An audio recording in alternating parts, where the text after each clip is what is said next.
Ini kita mengamati begitu ya, makan bergizi gratis sudah resmi dilakukan oleh pemerintah yang mana juga kita sudah melihat penerapannya di lapangan seperti apa.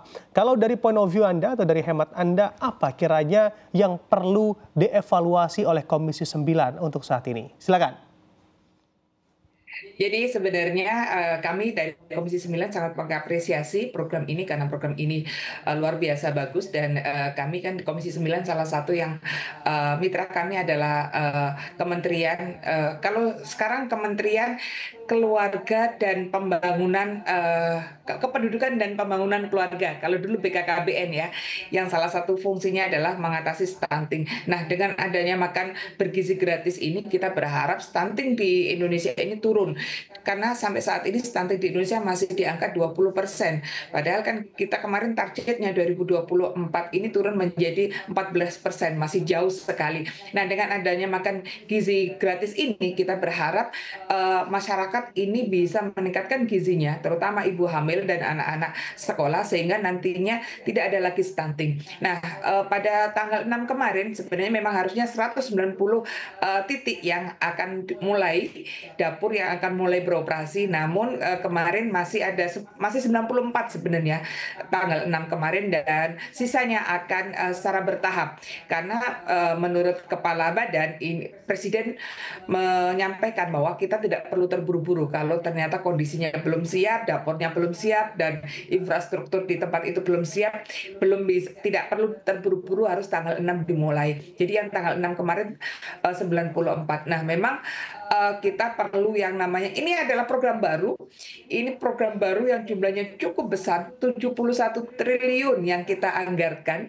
Nah, ini tentunya perlu yang namanya pengawasan, persiapan yang luar biasa, tapi bukan berarti ini menjadikan apa kita harus mundur-mundur lagi untuk melaksanakan program ini. Jadi saya pikir secara langsung untuk bisa dilakukan kemarin sudah sangat bagus, apalagi sudah ada beberapa titik yang sudah percobaan ini sudah 10 bulan, salah satunya di Sukabumi sudah dilakukan selama 10 bulan ini dan responnya bagus dan juga yang paling penting adalah masyarakat di sana terutama anak-anak gizinya terpenuhi dan yang kedua adalah menggerakkan ekonomi masyarakat itu yang terpenting. Jadi saya pikir sudah tidak perlu menunggu lama lagi untuk bisa melaksanakan program ini. Oke, baik. DPR Begitu Mas Bram. menetapkan anggaran begitu ya, resmi menetapkan anggaran makan bergizi gratis sebesar Ya, 71 triliun rupiah, Bu Ninik. Ini triliun. juga tentunya menjadi angka yang cukup besar. Apa kiranya pertimbangan yang Ya. dilakukan oleh Komisi 9?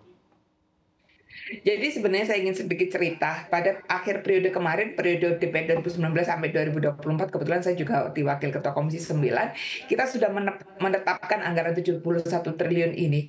Cuman kebetulan ada penyesuaian anggaran dari sebelumnya untuk dukungan manajemen itu menjadi 8T, ini diturunkan menjadi 7T, 7T sekian, jadi ada pengurangan 1,5 T itu dan diletakkan di program. Jadi saya pikir ini bagus karena programnya lebih diperkuat daripada sekedar dukungan manajemennya dan kita rasa dukungan manajemen 7,4 T itu sudah cukup. Jadi segala bentuk pergeseran atau penyesuaian anggaran yang ada di badan atau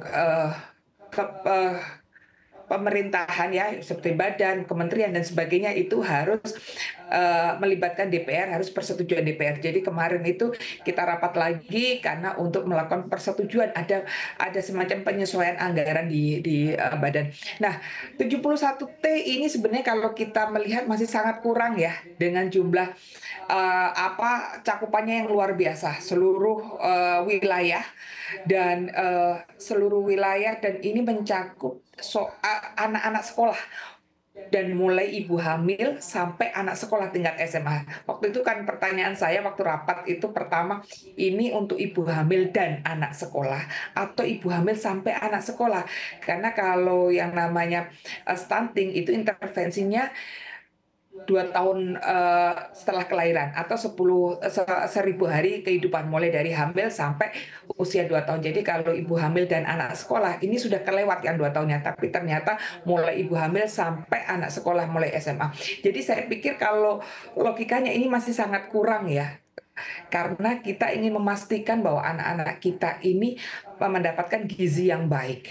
Mendapatkan gizi yang baik, stunting berkurang, dan kedepannya yang namanya generasi emas tahun 2045 ini benar-benar bisa dicapai. Jadi menurut saya 71 triliun ini masih kurang, dan kita berharap ada penyesuaian di pertengahan tahun, mungkin di penambahan anggaran atau APBNP, perubahan APBN ini yang mungkin kita bisa dorong lagi, karena untuk memastikan bahwa untuk anak-anak Indonesia ini dapat gizi yang baik, begitu Mas Bram. Oke, baik. Kami tegaskan kembali dan klarifikasi ulang, berarti ada peluang untuk penambahan anggaran di program makan bergizi gratis ini, Bu Nini? Jadi seluruh program pemerintahan itu ada kemungkinan penambahan anggaran dan kemungkinan juga penurunan anggaran, karena biasanya di dalam pertengahan tahun ada namanya APBNP.